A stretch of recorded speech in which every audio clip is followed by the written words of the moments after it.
최근 네이버 팬카페 왕물원에서 벌어진 개인정보 무단 수집 사태, 네이버의 시스템 허점을 이용해 다른 회원의 아이디와 신상을 추적해온 팬덤의 위험한 행위는 현재 수사기관의 조사를 받아야 할 법적 문제로까지 번졌습니다. 하지만 이 위법 행위 앞에서 왕물원 일부 팬덤이 내놓은 반응은 우리의 상상을 초월합니다. 바로 이 모든 것은 네이버의 탓이라는 그야말로 기적의 논리를 펼치고 있는 것입니다. 왕물원 일부 팬덤의 주장은 간단합니다. 네이버의 보안이 허술해서 개인정보를 캘 수 있었던 것이니 이번 사태의 책임은 네이버에게 있다는 것입니다. 이는 마치 가게 문이 열려 있길래 물건을 훔쳤을 뿐이니 문을 잠그지 않은 가게 주인이 잘못이다 라고 주장하는 도둑의 변명과 조금도 다르지 않습니다. 시스템에 허점이 있었던 것과 그 허점을 의도적으로 악용하여 불법 행위를 저지른 것은 전혀 다른 차원의 문제입니다. 왕물원 팬덤은 네이버가 공식적으로 허용하지 않은 내부 API를 개발자 모드라는 편법을 통해 무단으로 사용했습니다. 그리고 이렇게 얻어낸 개인정보를 이용해 리셀러라는 명분으로 다른 회원들의 신상을 추적하고 카페에서 추방하는 행위를 저질러 왔죠.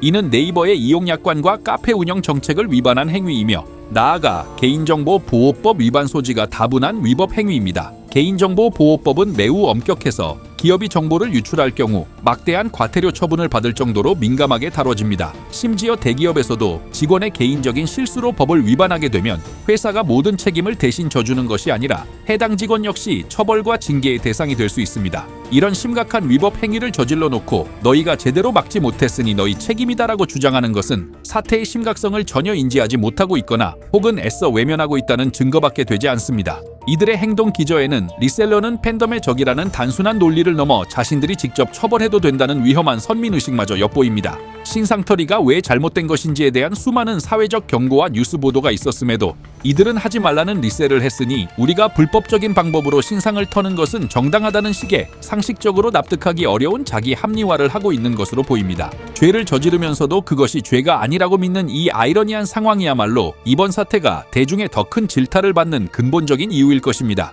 이 사태에서 네이버는 가해자가 아니라 피해자입니다. 자신들의 플랫폼과 시스템이 일부 이용자들에 의해 불법적으로 악용되어 다른 선량한 이용자들이 피해를 입고 기업 전체의 신뢰도에 타격을 입었기 때문이죠. 이러한 황당한 남 탓하기는 이번이 처음이 아닙니다. 과거의 논란들 속에서도 우아굿 팬덤은 비슷한 패턴의 책임 회피를 보여왔습니다. 팬게임 우아굿의 고집이 원작 아이작의 번제를 표절했다는 증거가 나왔을 때 그들은 원작이 오픈소스라서 괜찮다는 가짜뉴스를 퍼뜨렸습니다. 개발자는 2차 창작 가이드라인이 없어서 뭐가 문제인지 몰랐다며 마치 가이드라인을 제공하지 않은 원작자에게 책임이 있는 듯한 변명을 늘어놓았죠. 팬덤이 만든 비인가 확장 프로그램 알잘딱이 네이버 약관을 위반했다는 사실이 드러났을 때 개발자는 다른 프로그램들도 오랫동안 쓰길래 암묵적으로 허용된 줄 알았다며 문제를 방치한 플랫폼과 다른 개발자들에게 책임을 돌리는 듯한 태도를 보였습니다. 그리고 이번 개인정보 수집 사태에서는 그 책임을 플랫폼인 네이버에게 직접 돌리고 있는 것입니다.